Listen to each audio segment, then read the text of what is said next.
ಬೀದರ್ ಕಾಂಗ್ರೆಸ್ನಲ್ಲಿ ಅಸಮಾಧಾನ ಸ್ಫೋಟಗೊಂಡಿದೆ. ಸಚಿವರಾದ ಖಂಡ್ರೆ ರಹೀಂ ಖಾನ್ ವಿರುದ್ಧ ಬೀದರ್ ನಾಯಕರು ಆಕ್ರೋಶವನ್ನು ಹೊರಹಾಕ್ತಿದ್ದಾರೆ. ಬೆಂಗಳೂರು ಏರ್ಪೋರ್ಟ್ನಲ್ಲಿಯೇ ಸುರ್ಜೇವಾಲಾ ಅವರನ್ನು ಭೇಟಿ ಮಾಡಿ ದೂರನ್ನು ಕೊಟ್ಟಿದ್ದಾರೆ.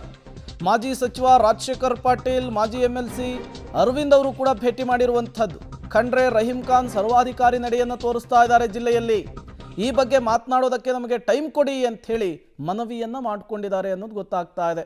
ಸುರ್ಜೇವಾಲಾ ಜೊತೆಗೆ ಇಬ್ಬರು ಕೂಡ ಚರ್ಚಿಸ್ತಾ ಇರುವಂತಹ ವಿಜುವಲ್ಸನ್ನು ನೀವು ಸ್ಕ್ರೀನ್ ಮೇಲೆ ಗಮನಿಸ್ತಾ ಇದ್ದೀರಿ. ಸುರ್ಜೇವಾಲಾ ಅವರು ಏರ್ಪೋರ್ಟಿಗೆ ಬರ್ತಾ ಇದ್ದ ಹಾಗೇನೆ ಅವರಿಗೆ ತಮ್ಮ ಚಾರ್ಜ್ ಶೀಟನ್ನು ಸಲ್ಲಿಕೆ ಮಾಡಿದ್ದಾರೆ. ತಮ್ಮ ಜಿಲ್ಲೆಯ ನಾಯಕರುಗಳ ಸಚಿವರುಗಳ ಬಗ್ಗೆ ದೂರನ್ನು ಕೊಟ್ಟಿದ್ದಾರೆ ಅನ್ನೋದು ಗೊತ್ತಾಗ್ತಾ ಇದೆ. ಮತ್ತಷ್ಟು ಡೀಟೇಲ್ಸ್ ಅನ್ನು ಕೊಡ್ತಾರೆ ನಮ್ಮ ಪ್ರತಿನಿಧಿ ಮಲ್ಲಿಕಾರ್ಜುನ್ ನೇರ ಸಂಪರ್ಕದಲ್ಲಿ ಜಾಯಿನ್ ಆಗಿದ್ದಾರೆ. ಮಲ್ಲಿಕಾರ್ಜುನ್, ಬೀದರ್ ಕಾಂಗ್ರೆಸ್ನಲ್ಲೂ ಕೂಡ ಎಲ್ಲವೂ ಸರಿ ಇಲ್ಲ ಅನ್ನೋದು ಗೊತ್ತಾಗ್ತಾ ಇದೆ. ಕಾಂಗ್ರೆಸ್ನ ನಾಯಕರುಗಳು ಮತ್ತು ಸಚಿವರುಗಳ ನಡುವೆ ಸಮನ್ವಯತೆಯ ಕೊರತೆ ಎದ್ದು ಕಾಣಿಸ್ತಾ ಇದೆ. ಏನು ಬೆಳವಣಿಗೆಗಳಾಗ್ತಾ ಇದೆ ಈ ವಿಚಾರಕ್ಕೆ ಅಂತ ಹೇಳಿ?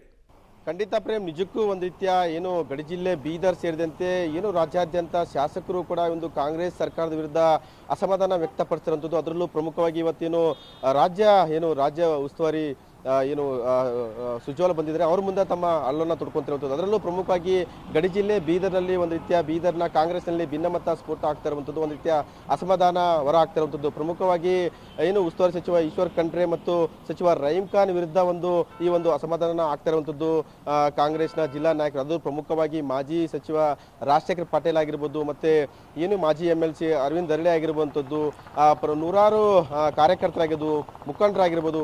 ಈ ರೀತಿ ಅಂದರೆ ಪ್ರಮುಖವಾಗಿ ಪಕ್ಷದಿಂದ ನಮ್ಮನ್ನ ಕಡೆಗಣನೆ ಮಾಡಿರುವಂಥದ್ದು, ಕಾಂಗ್ರೆಸ್ನಲ್ಲಿ ಕಾರ್ಯಕರ್ತರಿಗೆ ಯಾವುದೇ ರೀತಿಯ ಗೌರವ ಸಿಗ್ತಾ ಇಲ್ಲ ಅನ್ನುವಂಥದ್ದು, ಜೊತೆಗೆ ಒಂದು ರೀತಿಯ ಯಾರನ್ನೂ ಕೇಳೋ ಒಂದು ರೀತಿಯ ಸ್ಪಂದನೆ ಸಿಗ್ತಾ ಇಲ್ಲ ಅನ್ನುವಂಥದ್ದು, ಈ ರೀತಿಯ ಒಂದು ಹಲವು ಆರೋಪಗಳು ಮಾಡಿ ಒಂದು ರೀತಿಯ ಕೈ ನಾಯಕರು ಈಗಾಗಲೇ ಸರಣಿ ಸಭೆಯನ್ನ ಮಾಡ್ತಿರುವಂಥದ್ದು. ಅಂದರೆ ಪ್ರಮುಖವಾಗಿ ಮಾಜಿ ಸಚಿವ ರಾಜಶೇಖರ್ ಪಾಟೀಲ್ ಅವರ ನೇತೃತ್ವದಲ್ಲಿ ಒಂದು ರೀತಿಯ ಸರಣಿ ಸಭೆಯನ್ನ ಬೆಂಗಳೂರಿನಲ್ಲಿ ಈಗಾಗಲೇ 2 ಸಾರಿ ಒಂದು ಸಭೆಯನ್ನ ಮಾಡಿರುವಂಥದ್ದು. ಅಂದರೆ ಈಶ್ವರ್ ಖಂಡ್ರೆ ಮತ್ತು ರಹೀಂ ಖಾನ್ ವಿರುದ್ಧ. ಮತ್ತೆ ನಿನ್ನೆ ಕೂಡ ಬೀದರ್ನಲ್ಲಿ ಕೂಡ ಒಂದು ರೀತಿಯ ಖಾಸಗಿ ಹೋಟೆಲ್ನಲ್ಲಿ ಸಭೆ ಮಾಡಿ ಒಂದು ರೀತಿಯ ಅಸಮಾಧಾನ ಕೂಡ ಹೊರ ಹಾಕಿದ್ರು. ಅಂದ್ರೆ ಯಾರನ್ನೂ ಕಡೆಗಣಿಗೆ ತಗೋತಾ ಇಲ್ಲ, ಯಾರಿಗೂ ಸ್ಪಂದನೆ ಕೊಡ್ತಾ ಇಲ್ಲ ಅನ್ನುವಂಥದ್ದು ಗಂಭೀರ ಆರೋಪ. ಇವತ್ತು ಕೂಡ ಏರ್ಪೋರ್ಟ್ ನಲ್ಲಿ ರಾಜ್ಯ ಉಸ್ತುವಾರಿ ಬಂದಿದ್ದಾರೆ ರಾಜ್ಯಕ್ಕೆ, ಸುಜ್ವಾಲ ಅವ್ರನ್ನ ಭೇಟಿಯಾಗಿ ಒಂದು ರೀತಿಯ ತಮ್ಮ ಆರೋಪಗಳನ್ನ ಹೇಳಿರುವಂಥದ್ದು, ಟೈಮ್ ಕೊಡಿ ಅನ್ನುವಂಥದ್ದು. ಈಗ ಟೈಮ್ ಕೊಡ್ತೀನಿ ಅನ್ನುವಂಥ ಭರವಸೆ ಕೂಡ ಸುಜ್ವಾಲ ಕೊಟ್ಟಿರುವಂಥದ್ದು. ಅವರಿಗೆ ಡೆಲ್ಲಿ ಕೂಡ ಹೋಗ್ತಾರೆ ನಿಯೋಗ ತೆಗೆದುಕೊಂಡು ಅನ್ನುವಂಥದ್ದು. Prem, okay, thank you Mallikarjun ತಮ್ಮೆಲ್ಲ ಮಾಹಿತಿಗಾಗಿ.